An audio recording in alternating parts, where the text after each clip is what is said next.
Welcome to another edition of Northern Heat. I'm Bob Lennon, President of ThermalWood Canada, host for the show. And today, our special guest, Denis Poirier. Denis, how are you today? Very good, you? Not bad at all. So, Denis, we're going to talk about something we haven't talked about. Actually, it's the first time that we've tackled this subject. Tackled, there's a little bit of a pun in this because we're talking about wrestling today. So, tell us a little bit about yourself, and then we'll get into talking about more about how you're involved in wrestling. So, who are you? Where are you from? Well, what did you do? I'm Denis Poirier, and I come from Doucette subdivision. I lived there all my life, with the exception going to Quebec with the military and overseas. I did 4 years in the military. My last stint was 8 months in Bosnia with NATO. And after that, I went and worked in Renews for 20 years, maximum security prison. So that's got to be a little bit different, right? You know, but I suppose it's hot spots in both places that you can go. Very hot, inside and out. I had a few close calls. 9 lives are pretty much gone. So after 20-some years of military combined with prison, I decided to hang the billy club. The billy club. I hung up the billy club. Yeah. Or boots. Maybe. Or boots. Yeah, let's say boots. Yeah, we'll say boots. It sounds better. Boots, yeah. Yeah. So we had a little bit of a chat here before we started. So, you know, you ended up military experience and then into what you were doing at the correctional as a correctional officer. Is that the right way of putting it? Yeah. Yeah. And so then you retired young, and you know, you weren't one of those guys who could just sit around and not do anything. So you got involved in wrestling. So how did that happen? Well, I wrestled when I was young in high school. Plus, I always been in combat sport. I fought pro MMA and judo, Brazilian jiu-jitsu. And since my kid was getting around 13, 14, I said, well, it's the time for him to start becoming a combat athlete. Yeah. So we put him in judo.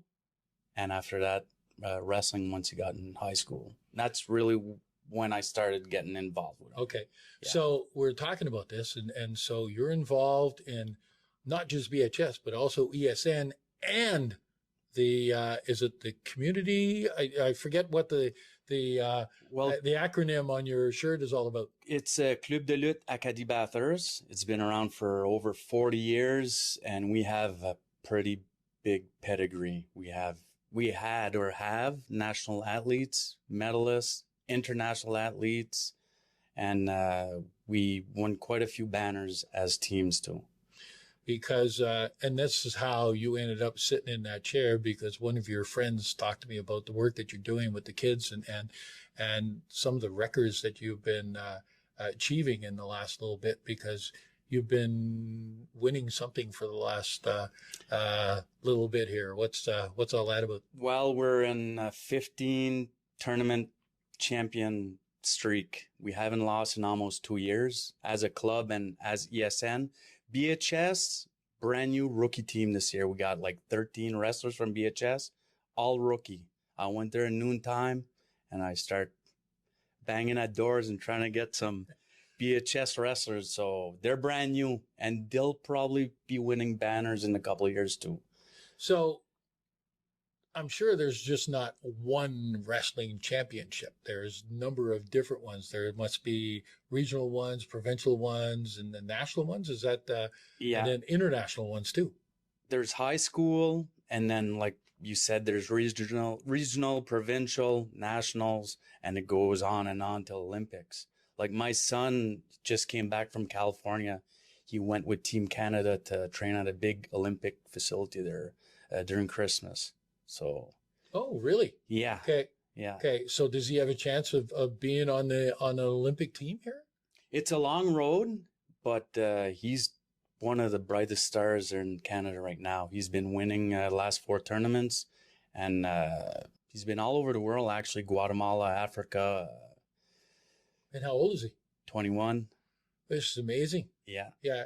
And he started off with his dad. Yeah. So, and now he's gone to university. He wrestles for the Black Bears and the UNB Reds, and he's traveling all over Canada and the world right now. So you must be pretty proud of that, eh? Proud and nervous. Yeah. I can't even watch. I can coach him, but I can't watch him on TV. I get too stressed out. Well, it's your son, and you've Yeah. been involved in a lot of that up front. And so, you see some things happen. Yeah, I can see where that would be tightening up of the muscles a little bit Yeah. and stuff, but pretty good. But you brought up a point that I think we need to elaborate a little bit more on, because before we had the interview, you talked about it. And you've got 13 new rookies in from BHS this year. But how do you recruit? I thought that was pretty interesting on how you go and recruit other members in there. I'll do anything. I'll go to schools. I'll go there at noontime and try to recruit, set it up with the teachers. We got Facebook, Instagram. We're always going to schools. Right now, we got a nice program going on. Some of my wrestlers, about 10 of them, every Friday they go to middle school, elementary school, and they teach like the basic wrestling. So we're trying to touch at least 500 to 1,000 kids prior to they get to the high school level. Okay, there's no wrestling per se in the elementary or middle school, is there? We do run a junior club. Okay. Club de lutte Acadie Batters also around when they're grade 4 to grade 7, 8, and then they come to me, which is senior. Mathieu Alain runs the junior program, Okay. and myself and Tanya Blanchard runs the older kids. Oh, yeah. Yeah. Okay. So interesting on how that pulls together. And so where do you get your funding for this? Because, this is, you mentioned a while ago, you're a poor wrestler. Well, we Not don't poor because you can't wrestle. we don't charge monthly fee. I try to be the cheapest sport in the region and New Brunswick, actually.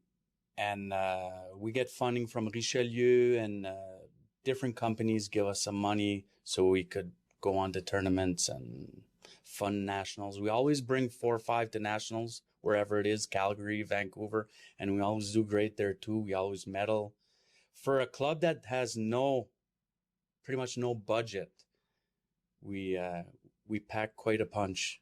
So every time that you go, let's say out to Calgary or whatever, you either got to pay for that yourselves, or you go and you bang on a door somewhere and you've got to go individually every time you do that. So there's no big purse sitting there or bank account that's been filled up or something like that for you to work out of.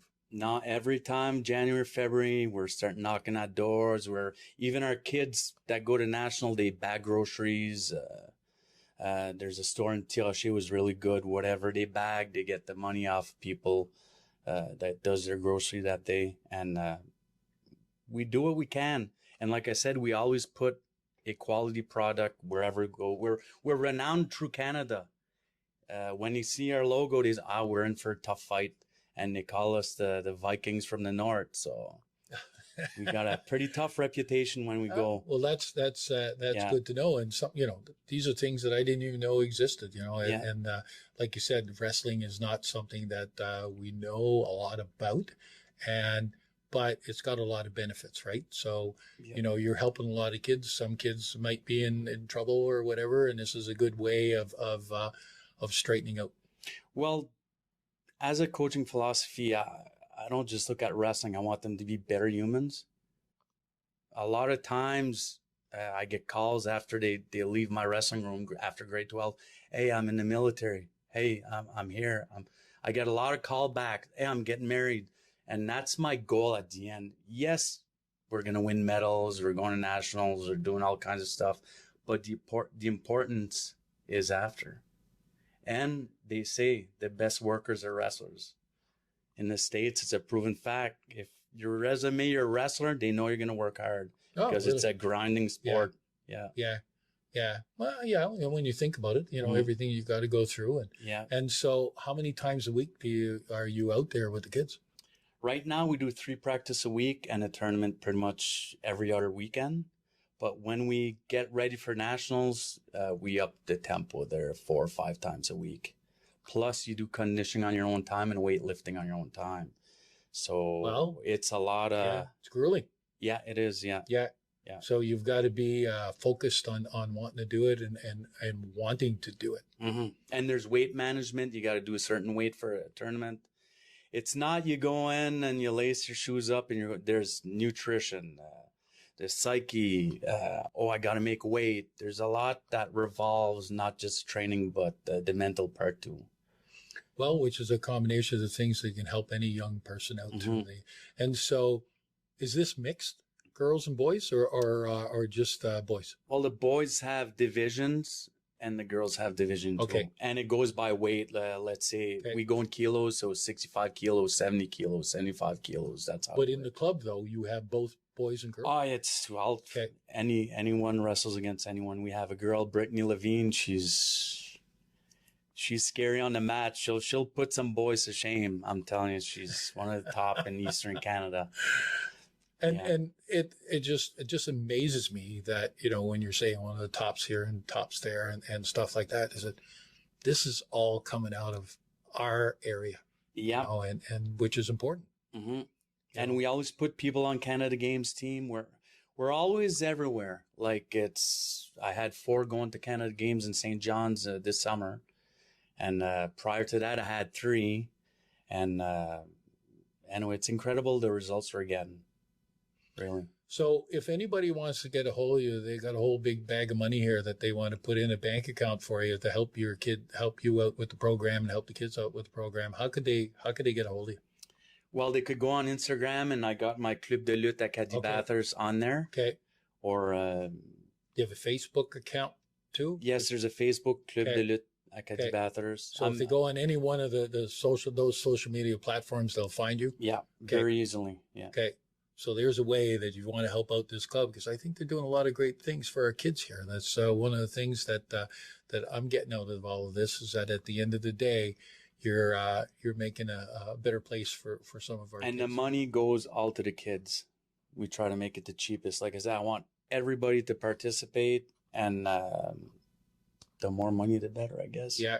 Well, we're definitely, hopefully somebody can jump in there and help and listen. It's been a great opportunity. We'll have to have you back in again, because there's a whole pile of stories about your past here. I got histories. I got a lot of stuff going on. And we could have a little campfire here and campfire talk and talk about stories about, stuff that's happened to you and that bring to, that all boil into the fact that they've made you who you are today and being able to help the kids out. So, Thank you. All those experiences all help out and have boiled in the right direction. So my hat's off to you. Thank you very much. Congratulations. I wish you the best with your team and thank you very much for helping out the kids.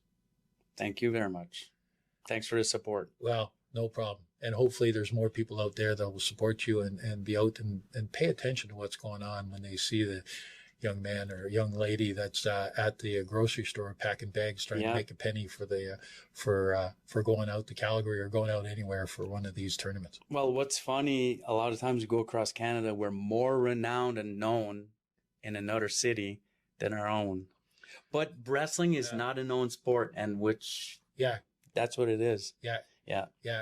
Well, again, get out there and wave that flag of the Vikings from the North.